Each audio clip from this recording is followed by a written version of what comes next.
Lepo pozdravljeni. V tokratni oddaji se bomo potopili v globine duhovne rasti, osebne preobrazbe in iskanja smisla. V času, ko se svet vrti vse hitreje, ko se izgubljamo v hrupu vsakdanjega življenja, se vedno več ljudi ustavlja in sprašuje, kaj me resnično izpolnjuje, kam pelje moja pot. Predstavili bomo program Duhovno izpopolnjevanje, ki ga ponuja Teološka fakulteta Univerze v Ljubljani. Gre za edinstven študijski prostor, kjer se znanje sreča z izkušnjo, tišina z vprašanji in duhovnost z življenjem. Zdaj, kdo nam bo predstavil ta program? To so glavni akterji, lahko rečem, med njimi pater dr. Ivan Platovnjak, jezuit, profesor na Teološki fakulteti Univerze v Ljubljani, dr. Boštjan Mlakar, doktor medicine, specialist kirurgije, strokovni direktor zasebnega podjetja Zdrav splet in sestra Emanuela Žerdin Redovnica, frančiškanka brezmadežnega spočetja, sicer pa tudi medicinska sestra in teologinja. Torej, začnimo z bistvenim, dr. Ivan Platovnjak, torej, zakaj ta program in od kdaj že teče? Ta program se je nekje rodil pred 15 leti in je bil odgovor na to iskanje duhovnosti, iskanje duhovnega življenja. Kaj pravzaprav je to bistveno za nas ljudi, kako pomembna je za nas tudi ta naša duhovna razsežnost in nekje odgovor tudi za mnoge iskalce in tudi to, da bi nekje presegli tudi včasih to ločevanje med religijo, vero in duhovnostjo, kar se večkrat ločuje, še posebej tudi v paliativni oskrbi in vsem tem pomoči, kot tako se priznava duhovnost in religija. In večkrat se ne vidi, da je duhovnost ni nekaj nevtralnega, ampak je vedno se živi znotraj ene religije, ali se živi znotraj sveta kot takega, brez ene te dimenzije oziroma vključenosti eno religijo, ali pa mnogi reče ezoterična, nekaj, ki je nekako povezava med religijo in svetno duhovnostjo in večkrat tudi neopogansko, te stvari, ki pač tudi tistim ljudem daje, nekje pomaga najti smisel življenja, pomaga duhovnost kot taka naj bi pomaga prav odkriti smisel življenja, odkriti vrednote, za katere je vredno živeti, odkriti smer svojega življenja in odgovoriti tudi na temeljna življenjska vprašanja, ki še posebej nas zadanejo, ko se nam zgodi kaj težkega, ko zbolimo ali ko zboli do naših bližnjih ali ko nam do umre. In takrat se dvignejo različna vprašanja, ki jih prej se sploh ne zavedamo in takrat začnemo raziskovati, iskati in naša duhovnost, če je tu krščanska duhovnost, kako mi pravzaprav pomaga najti te odgovore in najti pot naprej in najti smisel še naprej, kljub temu, da se je vse porušilo.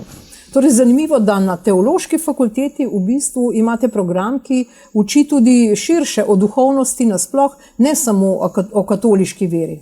Ja, tudi v tem programu je samo en predmet, ki je 30 ur, predavan izmed 450, ki je duhovnost verstev in tega sveta in tistem programu tudi predstavimo po 5 ur, kot je islamsko duhovnost, budistično, hinduistično in tudi različne te sekte in vse drugo, kar je zdaj zelo tudi navzoče. Tako da se dobi en širši pogled in hkrati tudi se zavedati, da mi, kristjani ali rečemo katoličani, ker krščanska duhovnost je v resnici v okviru katoliške cerkve, protestantske cerkve, pravoslavne cerkve in drugih krščanskih cerkva, da tudi mi bolj spoznavamo sebe, ko pravzaprav spoznavamo tudi druge. Tako kot je res, da sam sebe spoznam, ko sem v odnosu do drugega. Ne morem se brez odnosa do drugega globje spoznati in tudi videti vse tisto, kar sam ne morem videti. Tako tudi v odnosu do drugih religij, drugih duhovnosti, globje spoznavam svojo duhovnost, pa hkrati se učim spoštovati svojo duhovnost in spoštovati duhovnost drugih in videti, kako tudi duhovnost, ki jo živijo drugi, pomaga njim, da postajajo bolj ljudje, človeški, postanejo bolj božji, zmožni živeti ene spoštljive, ljubeče, odgovorne odnose, biti odgovorni do stvarstva, do družbe, do drugih in skupaj iskati, kaj je tisto, kar pomaga, da lahko res živimo skupaj in skrbimo za skupno dobro, ne samo vsak zase. Torej, zdaj, če prav razumem, ta program lahko obiskujejo to šolanje tudi ateisti, ne? Ali pa recimo pripadniki nekih drugih ver ali pa duhovnosti. To se pravi, kdo vse so vaši študentje, da tako rečem? No, običajno so študentje bolj pripadniki katoliške cerkve ali pa iskalci tudi ene vere, ene globje duhovnosti.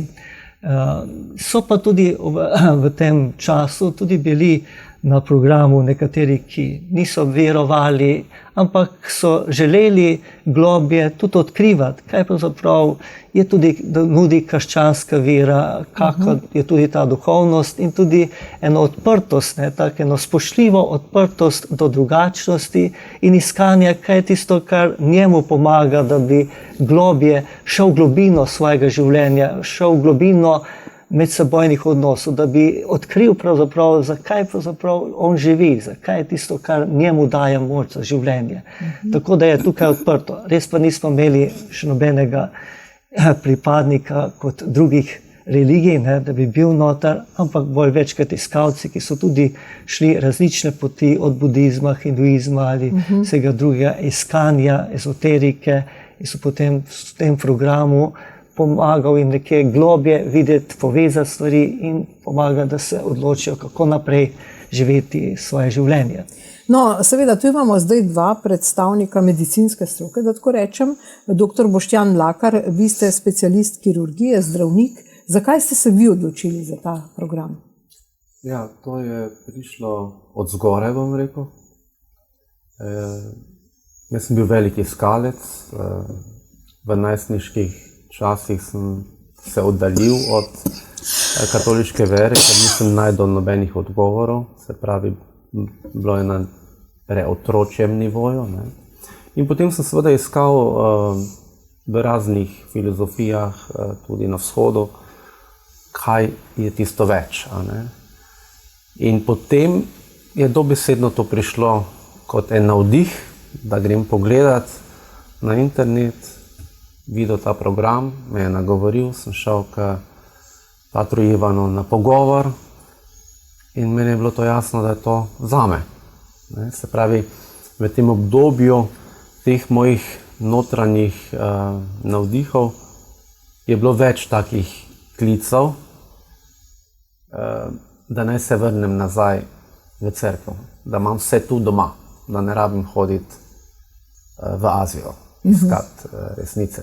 Kaj je tisto, kar vas je najbolj nagovorilo v tem programu? Predvsem to, da bom dobil eno širino vsega, kar pravzaprav uči katoliška vera in o čem skoraj nič ne vem. Mi morda mislimo, da nekaj vemo, ampak bolj ti spoznavaš, več veš potem, da nič ne veš, in da moraš pravzaprav poslušati tiste, ki so recimo to vso življenje že ne samo študirali, ampak tudi v praksi živeli. Se pravi, meni je nagovorilo predvsem to, da so predavatelji tudi osebe, ki to živijo. Zato je meni bil zelo pomemben tudi ta stik z Patrom Ivanom, da sem začutil, da je to zadeva, ki se splača vložiti ta čas. In po prvem letniku je to se izkazalo za res zelo dobro naložbo. Torej, vi ste zdaj prvi letnik končali in greste v drugega tega istega programa. V čem se je zdaj vaše delo z vašimi pacienti spremenilo zaradi tega? Bom rekel, že prej sem jaz vedno se zavedal, da je samo en majhen del tisto, kar jaz kot zdravnik naredim. Jaz bi rekel, da je to 1/3 tistega, kar je od mene odvisno, ne. Pol je 1/3 od tiste osebe, ki jo zdravim, ne. 1/3 je pa potem neodvisno od mene in od njega, ne bi jaz rekel. Se pravi, da je to pa lahko to danes, če vzamemo v to katoliško terminologijo, rečemo Božja volja, recimo, ne. In seveda bolj se naučiš prositi za pomoč, bolj se zavedaš svojih mej, ne. Jaz pravim, da je zelo nevaren kirurg, ki misli, da je najboljši, ne. V kirurgiji moraš biti ponižen, da se zavedaš svojih mej in predvsem zato tudi pred vsakim posegom jaz prosim za pomoč, za vodstvo, ne. Ker potem imaš na nek način to oporo, ne, si bolj skoncentriran lahko, ne, se pravi, ti ne greš v operacijsko, ne drviš, ne, razen če je to neka nujna urgenca, ampak ti se prvo umiriš, ne. Ti se moraš umiriti, ti delaš z človekom, gre za življenje in smrt. Zelo se moraš pa zavedati tega, da se ne prevzameš, ne. Ker tukaj ti pravzaprav hodiš na takem robu, ker bi lahko hitro padel v tisti napuh, da ti nekaj si, ne. Očitno ta napuh obstaja sicer v medicini. Seveda. Jaz mislim, da napuh je eden glavnih slabosti človeka ali pa eden glavnih grehov, ne. In to je vsak človek temu nagnjen, še bolj pa tisti, ki imamo neko funkcijo. Ali je to na politični ravni, ali je to v vodenju nekega podjetja, ali je to v šolstvo, v cerkvi. Tako da tega se moramo zelo zavedati in se skozi opominjati, ne. Zato je taki program, seveda, ki ti daje tudi po eni strani širino, po drugi strani pa globino, da ti sam sebe spoznaš tudi in da spoznaš tudi, kako spostaviti odnos z Bogom. Ker to je ključno, ne. To je naš glavni cilj, da se pripravimo v tem življenju pravzaprav za večno življenje, ne. In kako se boš ti pripravil drugače, kot da se že zdaj spoznaš čim bolj za tem svetom, kamor si namenjen. Sestra Emanuela Žerdin, vi ste sicer tudi medicinska sestra, kaj pa je vas nagovorilo? Vi ste teologinja, torej ali v tem študiju teologije niste dobili dovolj teh znanj? Jaz sem prišla v Slovenijo že bi rekla v zrelih, starejših letih, ne. Prej sem delovala v Črni gori, Avstriji in Srbiji in mi se nekje želela občutiti tudi malo globino slovenske cerkve, ne. Nekje, da se spet priključim v to cerkev in potem sem odkrila pač vpis na to duhovnost, ki me je zmeraj zelo pritegnila, ne, z željo, da pravzaprav ne samo spoznam tudi teološko fakulteto, profesore in tako naprej, ampak tudi željo, da osvežim in poglobim svoje znanje, ne. Se mi zdi, da je teologija neskončno znanje, ne, in kot je Bog neskončen, je tudi to naše doživljanje Boga in duhovnosti nekaj, kar zmeraj znova odkriješ nekaj novega. In ko sem potem v tem iskanju v Sloveniji svojega mesta še se zaposlila, najprej kot prostovoljka, potem se pa zaposlila v hiši Hospic ali danes Ljub Hospic, sem pravzaprav čutila neskončno potrebo, da duhovnost spoznam od znotraj, ne. Tam iz tiste njene sredine, tam, kjer smo lahko črpali ne samo znanje, ne, ki je tudi zelo pomembno, ampak tudi tisto, tiste izkušnje. Ne? In za mene so bili zmeraj najlepši tisti vikendi, tista srečanja, tista izmenjava različnih izkušenj, to je bilo nekaj neverjetnega. To se pravi, lahko bi mogoče rekli, čeprav razumem, da teologija in študij teologije, to je seveda temelji na znanju, na podatkih, ampak to, kar pa ta program ponuja, pa je neka vzgoja srca. Tako, ravno to. Ne? Meni se zdi, da tudi sami mi kristijani, ne, posebej v današnjem času, ko tako malo poznamo svojo vero, ko tako malo vemo o globini svoje vere, ne vemo odkriti lepoto naše vere, lepoto naše duhovnosti. Ne? In zato, kot smo že slišali, mnogi grejo kam iskati. Na vzhod, v Indijo, ne vem kakšne vse duhovnosti, ne? Ker iščejo duhovnost, ljudje so lačni duhovnosti. Ne vemo pa odkriti tega, kar imamo pred seboj. Ne? In je res se potrebno poučiti, da jo spoznamo, da dobro spoznamo, ne? Da ne bi tudi mi govorili nekaj, kar nam potem poslušalci sami oporekajo, ne? Ampak da res doživimo, da govorimo iz svojih izkušenj, da predamo tisto, kar smo mi doživeli naprej. Ne? Torej, kaj ste vi spoznali na tem tečaju? Vi ste zdaj slušateljica še vedno? Ali ste že končali? Ne, zdaj sem že kaj predavala tudi o svojih izkušnjah. Meni je bila to neverjetna, ogromna pomoč pri delu v hospicu ali pa ljub hospicu. Sicer sem to delo spoznala že v Avstriji, ampak tukaj si se ti srečal z ljudmi različnih veroizpovedi ali pa tudi ateistov ali pa različnih nazorov. Ne? Smo imeli slučaj, ko je od sobe do sobe bila drugačna vera. Ne? In ti moraš pristopiti tem ljudem s enim odprtim srcem, s eno odprto duhovnostjo ali pa željo sprejeti jih kot ljudi. Ne? In prav ta duhovnost, ne, mi je pomagala, da vidim v vseh teh res nekaj dragocenega. Da so ljudje nekaj dragocenega, tudi če niso zdaj naše katoliške vere. To je ena stvar. Drugo pa tista samozavest, da naša katoliška duhovnost ali pa krščanska duhovnost, ne, je nekaj tako velikega, kar lahko ponudimo drugim. Ne. In jim pač ni potrebno zdaj, da jih takoj spreobračamo, pa ne vem kaj vse, ampak jim ponudimo.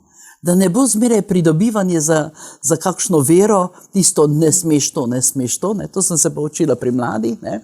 Ampak jim ponudiš, glejte, kaj imamo. Nekaj tega lepega bogatstva bi želeli dati vam. Ne? In zmeraj znova sem doživljala to, ne? To pravzaprav zmeraj presenečenje kakšno, ne? Pa Sveto pismo sem že preštudirala 100-krat, pa potem pride nekaj novega. Ne? Pa preštudiraš ne vem katere zakramente, pa se ti tam odkrijejo na novo in potem to doživiš, bi rekla, ustvarjeno v hospicu. Ne? Tako da še danes mladim govorim, če hočete videti, kako zakramenti resnično imajo Božjo moč, pojdite v hospic. Ne? Torej, dr. Platovnjak, vi ste zdaj napisali knjigo Preobrazba bolečine, pa še ena druga knjiga tudi prihaja. Seveda se dotika predvsem žalovanja. Zdaj me pa zanima, ali ta program tega duhovnega izpopolnjevanja dobi svojo moč predvsem takrat, ko komuniciramo, ko se srečamo z ljudmi ob koncu življenja, ali tudi v drugih prilikah v življenju. Kje je največja moč tega vašega programa, za katero obdobje ga najbolj potrebujemo? Duhovnost potrebujemo vedno, ne, ker je to del razsežnosti našega življenja in je nekaj, kar naše življenje poveže eno celoto, ne, da vidimo eno celo življenje, da vidimo nekje smer življenja, da vidimo razlog, zakaj živeti, zakaj vstajati, zakaj iti naprej. Ne. Gotovo pa se ta želja po duhovnosti, po globitvi odpre še posebej, ko se stvari spremenijo. Ko ne gre vse tako, kot smo navajeni. Ko mislimo, da pač je tako samo po sebi umevno, da bodo stvari, kako smo se odločili, kako smo začrtali, bodo šle. Ampak naenkrat pride katastrofa, taka drugačna, ne? Nekaj propade, nekaj se zgodi nepričakovanega in naenkrat se ustavi življenje. Ne?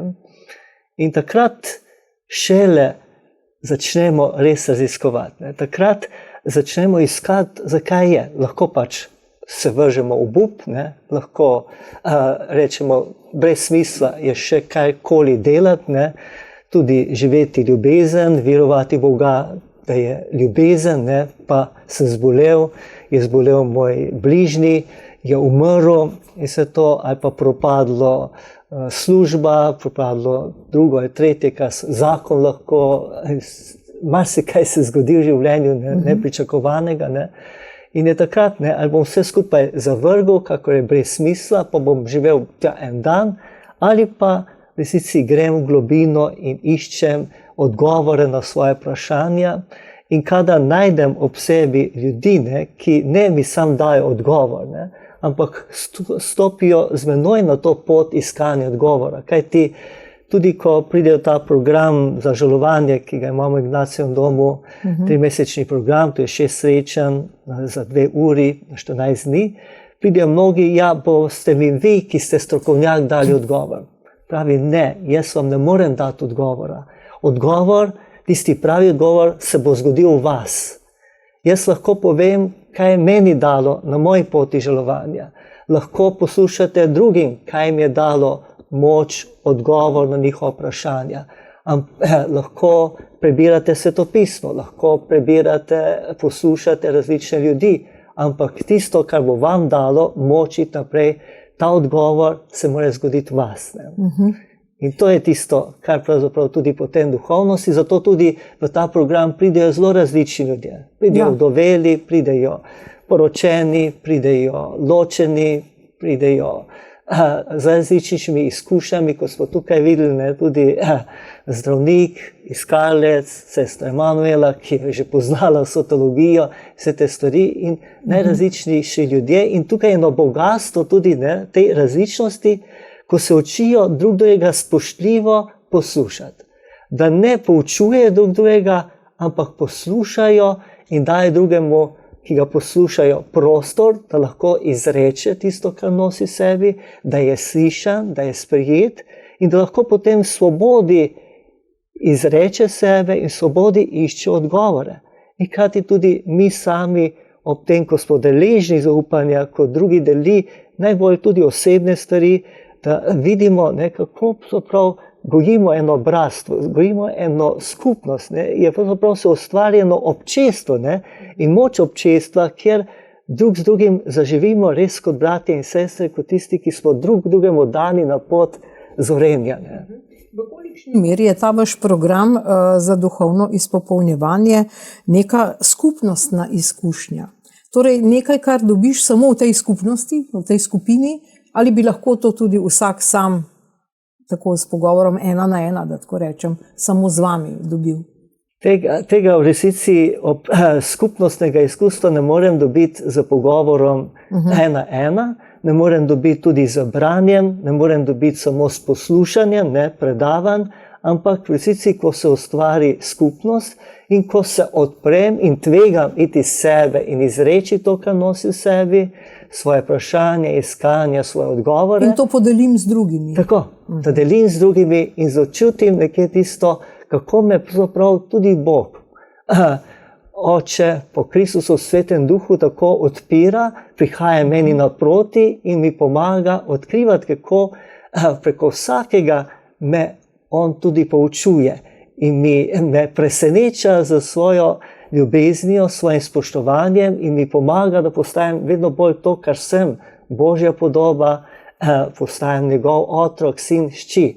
In hkrati pa brat in sestra. In te razsežnosti ne morem sam izkusiti. Zato je tudi duhovnost, lahko rekli, da ima 3 razsežnosti. Ne? Ima mojo osebno izkustveno, ima to skupnostno, institucionalno in hkrati tudi razumsko, refleksivno. Ne? In da je treba vse te razsežnosti gojiti, ne samo razumsko, reflektivno, ne samo pripadnost institucije skupnosti, ampak tudi osebno izkustveno. In ko je to medsebojno vse troje enako ovrednoteno in živeto in se medsebojno dopolnjuje, potem zaživi v polnosti tudi lahko svojo duhovnost in svoje človeško življenje. Doktor Mlakar, kaj manjka v slovenskem tem izobraževalnem sistemu, recimo na medicinski fakulteti? Zakaj se predvidevam, da se ne naučijo popolnoma zdravniki komunicirati s pacienti? Kaj je tista razlika, ki bi jo morali še vpeljati v ta program, da praktično bi že vseboval ta program za duhovno izpopolnjevanje? Ne? Kaj je tisto, kar je vam manjkalo, recimo? Ja, gotovo ena od temeljnih, bom rekel, problemov medicine, ne, je, če izločiš smrt. Ne. To je ena glavnih iluzij, bom rekel, medicine pa sodobnega človeka, bi jaz rekel. Da mi nekaj, kar je najbolj trdno dejstvo, ignoriramo. Ne? Sprej, smrt je nekaj, kar nas zagotovo vse čaka. Ne? In tudi v medicini bi nas mogli pripravljati na to obdobje človeškega življenja, ker bomo kot zdravniki tudi prisostvovali temu. Ne? Sprej, to je izjemno pomembno področje življenja, je priprava na smrt in sam proces, kako ti kot zdravnik, pa svojci, pa sama oseba, ki je v procesu umiranja, to sprejema. Ne? To je lahko nekaj, česar se grozno bojimo, ne vemo, kako bi se obnašali, bežimo pred tem dejstvom. Ne? Lahko pa, če je na pravi način vodeno, to tudi ena izkušnja, ki vse poveže tudi, ne? Ki da kljub temu, da je to dokončno zemeljsko bivanje, ima v sebi neko upanje v končni fazi. Ne? Ampak jaz mislim, da bi sestra dosti lažje in boljše to povedala, ker ima s tem dosti izkušenj. Ne? Jaz pa bolj zdaj spoznavam to, koliko tam to manjka v medicini. Ne? In zdravnik na nek način čuti to kot poraz, ne? In je v stiski tudi. Ne? In tudi nima komu se pravzaprav zaupati. Ne? V stiski je ne samo zdravnik, celoten tim. Ne? V medicini je vse samo tim. Zdravnik nič ne more sam. Nič. Ne? To moramo vedeti. To je timsko delo. In zato je celo ekipo treba pravzaprav bi bilo izobraževati, voditi v poznavanje tega prehoda, pa kaj se dogaja v tem času. Ne. Tako da to je danes zelo aktualna tema. Ne. Zelo, zelo pomembna, ki jo pa žal naslavlja politika na popolnoma napačen način. Ne. Sestra Emanuela, česa mi ne vemo o smrti?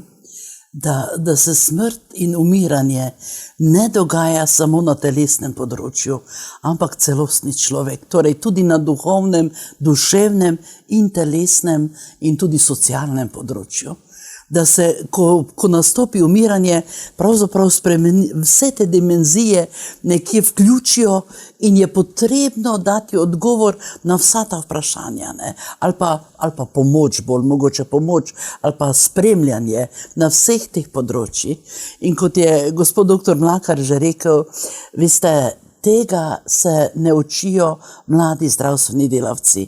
K nam prihajajo tudi višje medicinske sestre, ki si pravzaprav želijo izkusiti, kaj pomeni komunicirati ali pa pristopiti enemu človeku, za katerega veš, da ne bo ozdravil. Ne? Lahko je zdraviti ljudi, za katerega veš, da bo ozdravel, da bo jutri šel. Jaz kot medicinska vem, da je najlepše, ko so šli zdravi iz bolnišnice, ne? Ko si se nasmejal, ko si res čutil tisto samozavest, ne? Nekaj smo naredili. Potem pa pride smrt, pa ti vse to poruši. Ne? In kako narediti ali kako poučiti tudi zdravstveno osebje, ne? Da niso, kot je gospod doktor tudi rekel, ne? Da niso gospodari življenja in smrti, da je še nekdo, ki tu odloča, ne? In da je pravzaprav človeško življenje v rokah enega najvišjega. In mu potem pristopiti na vseh teh področjih, posebej naprimer to duhovno področje.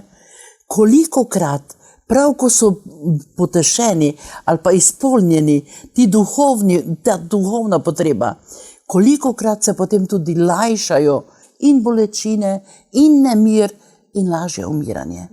To smo doživeli, ne, in to lahko pričujemo. Torej, zdaj to soočenje s smrtjo ima seveda dve plati. Ko se nekdo sooči s smrtjo drugega, bližnjega, in pa seveda, ko se sooči s svojo smrtjo. Kakšna je tu razlika? Zelo bi rekla, veste, smrt se dogaja samo enkrat, ne?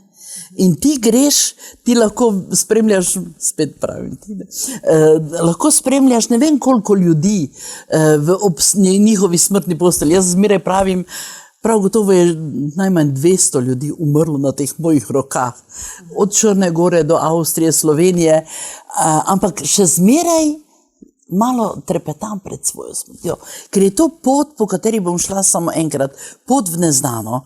In vendar, kaj mi tukaj daje moč, ne? Prav ta duhovna dimenzija. Prav ta moja vera mi odpira eno pot, kjer smrt ni samo smrt, konec vsega, ampak je eno hrepenenje. Da bom končno videla tistega, v katerega verujem, ne? In to hrepenenje včasih doživimo pri preprostih ljudeh. Neverjetno lepo, ne? Tudi v hospicu to doživimo, pa smo imeli gospo muslimanko, s katero smo to doživeli, ne? Ker ti vidiš, ker se oni odpirajo tej duhovni dimenziji ali pa tej, bi rekla, onstranstvu na en takšen način, da potem vse to gorje in težava izgine, ne? Ker ti sam, ko pristopaš ali pa ko greš po poti umiranja, ne? Še danes ne vem, kako bom jaz reagirala na to. Vem pa, da bom želela imeti ob sebi nekoga, ki bo razumel tudi mojo duhovno stisko in bolečino, ne? Da mi bo takrat povedal, veš, ni dovolj samo to, da ti dajemo, da ti blažimo telesne bolečine, ampak tudi za duhovno bolečino ti bom dal sakramente. Boš prejela eno pomoč, ki jo jaz ne morem dati, ne? In zmeraj je potem to tako veliko.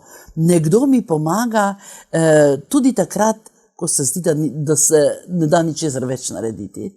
Ja, doktor Platovnjak, to se pravi, to je očitno pomoč tudi za prihodnje, za našo lastno smrt, ne? Saj pravijo mnogi, kakšna je vaša izkušnja, pa mogoče tudi vaju dveh, da potem tudi ljudje, ki ne verujejo, tudi tako imenovani ateisti, se na koncu svojega življenja, ko se soočajo s svojim odhodom, nekako obrnejo k Bogu. Kaj se dogaja? Tukaj je pač zelo različne so poti, ne? Končno pa vsak umrjoči se zave, da edino, kar je vredno, da je živel in se trudil ljubezen, ne? Da kar je živel v dobroti, ljubezni, spoštovanju, usmiljenju, odpuščanju, ne? Spravi, v to pravzaprav vsak nekje odkrije, tudi tisti, ki ne izpoveduje vere v Jezusa Kristusa in po njem Boga Očeta v Svetem Duhu.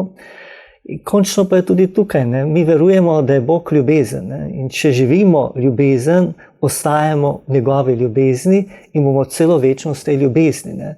Tako tudi ateist, če ne izpove vero na tak način kot mi, če izpove to vero in zaupanje, da je ljubezen tisto, kar edino ostane, kar je večno in da tudi po smrti ne bo končano, pravzaprav odkrije tisto bistveno, kar včasih lahko tudi mi kristjani, ki izpovedujemo vero, pozabljamo, da je to bistveno, da je bistveno res se tudi takrat posloviti, bistveno takrat tudi odpustiti, podeliti odpuščanje drugim in pokazati hvaležnost za vse to, kar smo bili dobrega deležni in biti hvaležen, da sem lahko živel to življenje in da sem skušal vztrajati v ljubezni in da verjamem, da bo ta ljubezen se spremenila, ne pa uničila, da to edino, kar ostane.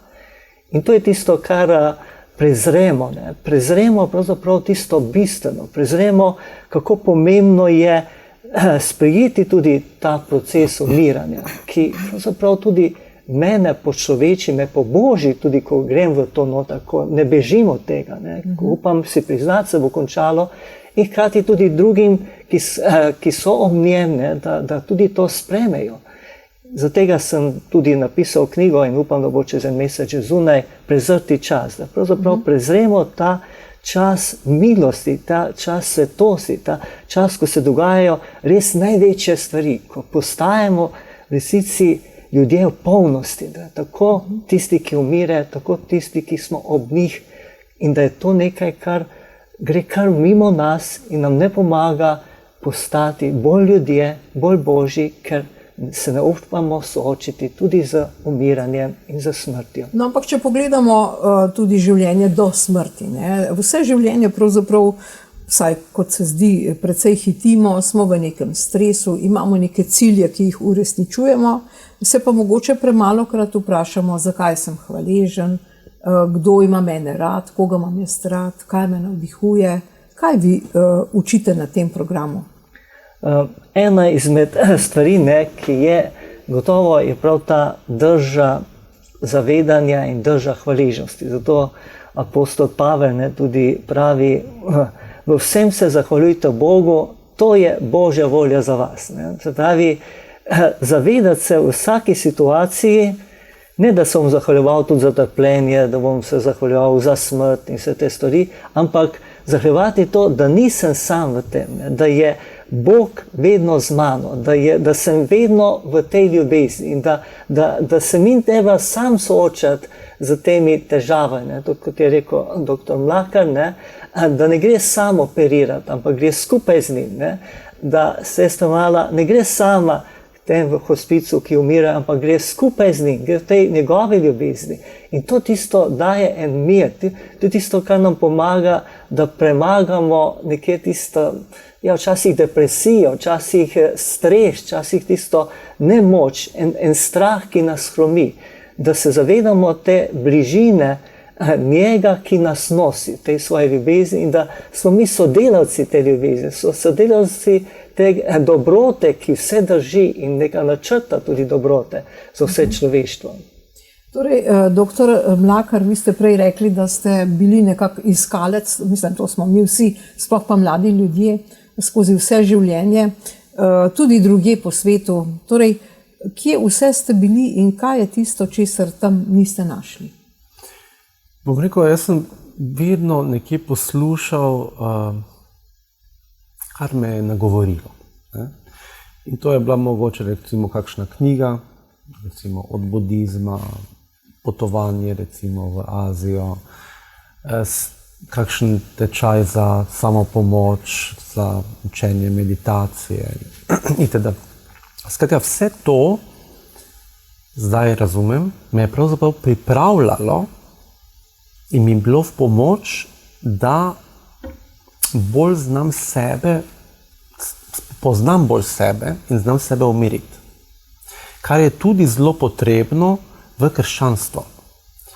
In tu jaz vidim predvsem ta manko, ki je, da ljudje dobijo neka pravila, ogromno pravil, ogromno prepovedi, ogromno nekih obrazcev, kak je treba početi, ampak ni pa to ponotranjeno. Človek ne doživi v sebi tega kot resnico, ampak kot neko pravilo, ki ga naj bi delal, in če boš tako delal, boš priden in bo vse ok. Ne? Za današnjega človeka je to absolutno premalo. Ne? Zato je tako pomembno, da greš iskat uporabnost te naše vere. Človek bo se tega oprijel samo, ko bo znal oceniti in začutiti, da je to uporabno. Ne? In da ti razumeš neke zakramente, da razumeš, zakaj so neka pravila, tudi v katoliški cerkvi, na prvi pogled zelo težka za izpolnjevati. Rabiš ti neko znanje, hkrati pa tudi vaje, ker ti to znanje izkoristiš na način, da pride do efekta. Ne? Se pravi, mene se je to vse dotaknilo na takem nivoju, da sem jaz začutil v sebi, da je to res, ne? Da je nek zakrament resničen. Ne? Recimo, Spoved. To je meni bilo, odkrito rečeno, nepotrebna zadeva prej. Ne? Sploh mi je bilo, kako bom jaz šel govoriti neke moje slabosti nekomu. Ne? Dokler nisem pač doživel spovedi, kjer sem imel občutek, kot da se mi je kamen odvalil, gora odvalila, občutil hvaležnost neskončno, ne, za to odvezo, ne, in potem se mi je svet glede tega zakramenta popolnoma spremenil. Ne. In isto z molitvijo. Ne. Rožni venec, ne, Zdravo Marijo, moliti, jaz tega nisem razumel, zakaj bi bilo to potrebno. Ne. Eno te isto ponavljaš. Ampak ko to doživiš, to vsebino, ko se te to noter dotakne, ne, ti ugotoviš, da je to, bom rekel, moč, ki spreminja vse, lahko tebe pa okoli tebe. Ne. Taka moč je v tem. In ko sem šel tudi malo čisto znanstveno to raziskovati, ne, so ugotovili, da pravzaprav recimo redovnice, ko so molile Zdravo Marijo ali pa menihi nekje v Tibetu, so prišli na isti nivo možganskega valovanja. Se pravi, ti prideš v taki duhovno stanje lahko za tem, ne? Ampak tega ti ne moreš izkusiti, če tega ne poskušiš in delaš. In ti tudi moraš to biti vztrajnost rabiš. Ne? Ti moraš v molitvi vztrajati.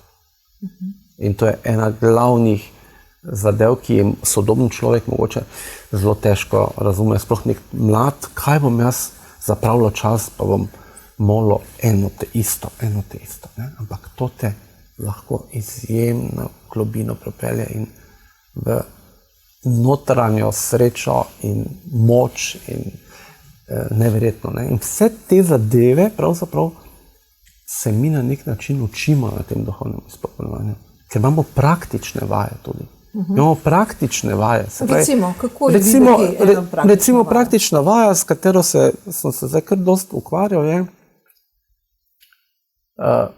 kako recimo bomo naredili mi slušatelji duhovne vaje. Mi slušatelji bomo se dobili v oktobru s profesorjem Platovnjakom v Stični in vsak od nas mora pripraviti 1 uro molitvene vaje. Ne, jaz imam recimo uvod v to srečanje v zavedanju našega dostojanstva Božjega otroka in vsega, kar nosimo v sebi. Ne. In kako sem se z tega loteval? Poskusil sem kar z umetno inteligenco na začetku, sploh navodil nisem prebral, ne. Ja. Naredil, meni se je zdelo zelo dobro. Čet je povedal. Citati so bili, cerkvene učitelje, vse sem, ne. Ampak, seveda profesor ni bil zadovoljen, ne. Tudi ugotovil, da se upravlja umetno inteligenco in mi rekel, probaj svetega duha, ne. Ok, ampak jaz še vedno nisem to, sem se, dobro, zdaj bom navodila prebral, sem se navodil loto. Je bilo malo boljše, ampak še vedno ni bilo v redu. In tudi v 3. ni bilo v redu. In potem sem že imel pa že smog v grlu, 4. sploh poslati, ne. In potem sem poslušal to, ne. Potem sem pa rekel, zdaj pa resno moram se lotiti tega, da moram tu prositi za pomoč. Da bom dobil resnično navdih, kako naj to speljem, kaj naj tu naredim. Ne? In sem bil 2 uri v baziliki v Petrovčah, pol pa še res doma, dobesedno res molil k Svetemu Duhu, naj mi dal navdih, kako se lotiti. In pol sem dovolj. In zdaj, kako bo to videti? Profesor je dal žegno. Čebelco. Dobil čebelco. Tako da pač vadiš, ne? Vadiš ti praktično in zato je tudi to dobro. Ne? Mislim, zakaj je tako? Mi smo zelo pristni v tem, tudi sošolci, mi smo zelo iskreni drug z drugim. In tudi s profesorji. Ne. Meni je zelo, mi ne nosimo mask. To je izjemno pomembno, da ti lahko iskreno poveš, da to so moje manjki, tu je moj križ, tu imam jaz problem, tega ne razumem, to imam čist drugačen pogled. Ne? In noben te od teh sošolcev te ne bo čudno gledal. Te ne obsoja. Te ne obsoja. On te bo poslušal, ga nagovoriš, on pove svojo zgodbo, ti se od njega nekaj naučiš. Mi smo res tako res tisto, kaj bi naj občestvo bilo. Veš, ko greš ti, mi govorimo vsi o občestvu, pa gremo v cerkev, pa k maši, ampak doskrat je to samo na nekem deklarativnem nivoju, ni pa pristne povezave res tega, kar pomojemo brat in sestra. Dobro, sestra Emanuela Žerdin, recimo vi pridete v ta krog, ne v neko, zdaj pogojno rekla, novo bratovščino, ali kakorkoli bi temu rekli, med sošolci, ne? Zdaj, kako oni vas gledajo, ne? Ker mogoče vi vendarle ste redovnica, mogoče pridete tudi oblečeni, pridejo pa laiki iz ceste, čeprav razumem, ne? A je tu kakšna zavora, kako se zdaj vi odprete, oni vas sprejemajo brez predsodkov, kako je to videti? Da sem redovnica, na to sem se nekako že navadila, da nosim uniformo v Črni Gori. In ni bilo zapreke ne v Črni Gori, ne v Avstriji, ne v Srbiji. In potem, ko sem prišla v Slovenijo, so mi že nekateri v Beogradu rekli, ja, tam pa ni tako v Sloveniji, ne? Tam ne boš mogla uniformo nositi. In sem jaz v uniformi prišla potem v hospic kot prostovoljka in so rekli, če bi bila muslimanka, bi ti dali, da nosiš ruto, ker si pa pač redovnica, si lahko v uniformi. In lahko rečem, da sem bila dobro sprejeta. In da je moja najboljša prijateljica bila ateistka. Ne? In smo se zmeraj radi med seboj veliko pogovarjali, ker sva iskali res to, tisti dotik, in to je duhovnost bila. Ne? To je duhovnost. In da smo potem res šli tudi v en, bi rekla, tečaj, ko nam je druga sestra redovnica, ena sestra Uršulinka, vsem vernim in nevernim predstavila krščansko duhovnost. Ne? In je bilo to odkritje ne samo za mene, ampak tudi za moje sodelavce. Tako da nekje oni pričakujejo, da jaz kaj povem iz svojega znanja, ne? Da tudi jaz ni mi potrebno nositi maske, ne? Ampak lahko mirno povem, to pa to piše v Svetem pismu in mi ne bodo zamerili. Pri bolniki pa je tudi to, ne? Samo enkrat sem doživela, da pač so rekli, ja, tu pa mogoče ne boš smela v to sobo, ker so domači rekli, da ne marajo redovnice. Ne? Sem rekla, nič, ne? Katera soba je to, ta in ta. Ups, jaz sem pravno iz te sobe prišla. In sva z bolnikom, preden so to prepovedali, sva postala zelo dobra prijatelja. In potem smo enkrat blagoslovili to njegovo sobo in hišo za 3 kralja in je on čudno gledal, ne, bili so pa njegovi domači, pa so rekli domači, ati, če ti hočeš, naj bo. In smo blagoslovili sobo. Po smrti je prišla hčerka in rekla, veste, oče ni imel nikoli lepšega pogleda, kot takrat, ko je gledal za vami. Ne? Veste, to so stvari, kjer je res ta duhovnost več kot le vera in religija. Ne? In lahko povem tudi, da naprimer knjigo, eno najlepših daril, sem dobila od gospoda, ki se je deklariral kot ateist, ne? Zelo rad se z menoj pogovarjal in mi je podaril knjigo svojih pesmi. In ker je bil planinec, zelo rad je hodil v gore, mi je dal te svoje pesmi, kjer piše, in še sem videl odprta vrata rajskega vrta z največje gore našega podnebja ali nekako tako. Ne? Torej, nekje se rekla, je mnogo teh anonimnih vernikov, ne? Ljudi, ki iščejo duhovnost, ki jim mogoče mi nismo znali na pravi način predstaviti, ali pa so se razočarali kaj v katoliško cerkev ali v katero drugo vero. Ne? V sebi pa čutijo neizmerno potrebo po tem dotiku tistega večnega, presežnega, kar jih mogoče jaz tudi spomnim, ne? S tem, ko sem v redovniški uniformi, včasih bi tudi sama želela, da mogoče nisem, ampak se mi zdi, da tu pač poveš, to sem, ne? Čudili so se mi tudi v Ljubljani, da hodim, ne, po ulicah, kar v uniformi, ampak nisem doživela, lahko povem, da sem doživela več dobrega kot slabega. Ne. Povejte nam kaj. Tako. Povejte nam kakšno lepo zgodbo. Peljala me je ravno ta naša sodelavka, moja prijateljica, da na najboljši čaj v Ljubljani, ne, in sva šli mi dve piti ta čaj, ne, in potem greva ven, da plačava, pa pravi gospa, ja, plačano je. Pa gleda sodelavka mene, ne, a to zaradi nje. Je rekel en gospod, ja, zaradi nje, ne. Zaradi mene je redovnica, ne. Drugič je bilo, ko je en znani gospod naredil modno revijo za podporo hospicu.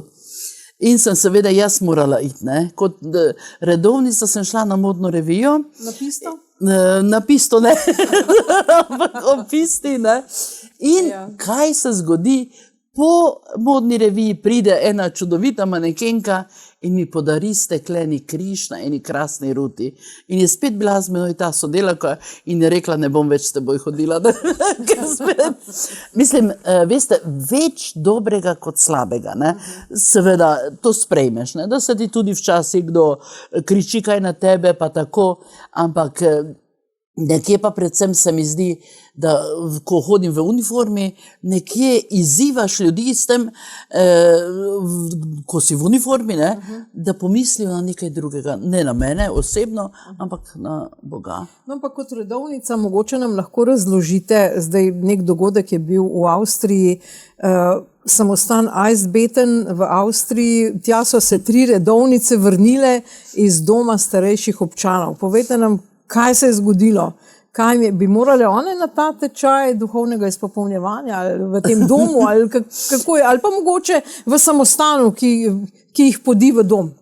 Jaz sem samo na kratko to prebrala, ne, in vem, da naprimer zamislite si ogromne samostane, kjer živijo 3 redovnice, starejše od 80 let, ne, da pravzaprav ni mogoče izvajati, bi rekla, pomoč, dolgotrajno oskrbo, bi rekli danes pri nas, za tiste 3 redovnice, ne? In da je pravzaprav potem tam potrebno veliko sprememb, veliko prilagojenih stavb, tako se mi zdi, ne? Ja. Nisem pa vse to prebrala. Ampak so zbežali iz doma. Po drugi strani mi je pa bilo kar to simpatično, ne? Da se niso dale zaprti v dom, ampak so šle nazaj v to, kako se bodo znašle, ne vem, ne? Ker vem tudi mojega očeta, ki je bil kmečki človek, in ni hotel živ v dom, ne? Ni hotel, to je bilo prepovedano govoriti pred njim, ne? Tako da to je to. Jaz ne čutim tu neke težave, ker sem tudi sama delala v dolgotrajni oskrbi v Celju in sem hodila veliko tudi po vaseh in tudi v domu sem delala prav v času covida, ne? In sem videla veliko stisk, ne?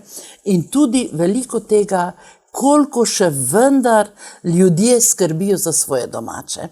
Mislim, da veste, včasih mislimo, da ni te sočutja in ljubezni, ampak verjemite, po teh vaseh, med zakonskimi pari, pa tudi med otroci in starši, tu je še zmeraj toliko sočutja, toliko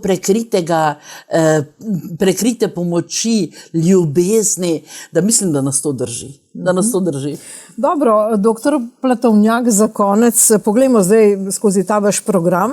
Namreč moramo povedati, da je zdaj še čas za vpis, ne, do 3. oktobra. Cena je kakšna? Piše se lahko redno v ta program tisti, ki ima višješolsko ali pa visokošolsko izobrazbo, ne, katerokoli diplomo, se pravi diplomo.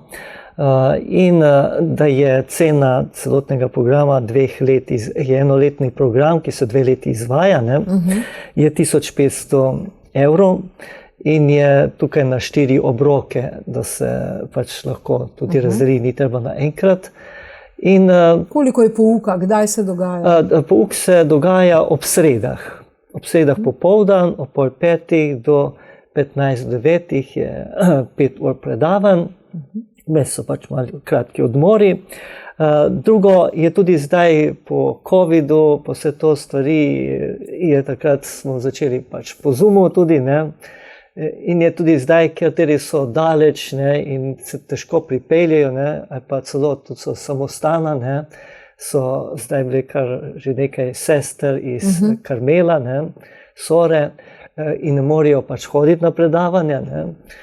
Tako da je vedno tudi po Zoomu, tako hibridno predavanje, da lahko tudi tisti, ki ne morejo ali pa so zelo daleč, pa bi se mogli 2 uri voziti in tako in je to težko, da so lahko tako preko spleta tudi navzoči. No, če malce pogledava te teme, da malce preberemo, to so duhovnosti današnjega časa, duhovnost v Svetem pismu in cerkvenih očetih, liturgična, prostorska in telesna duhovnost, ta je zanimiva, duhovna gibanja v zgodovini cerkve, glavne teme duhovnosti pravoslavnih in protestantskih cerkva, duhovnost verstev in sodobnega sveta, duhovnost duhovnikov, posvečenih oseb in krščanskih laikov, duhovnost v literaturi, glasbi in filmu, celostna vzgoja in psihoduhovna rast, pa praktično uvajanje v duhovnost. Zdaj, če sem prav seštela vse ure skupaj, 415 sem si zapisala.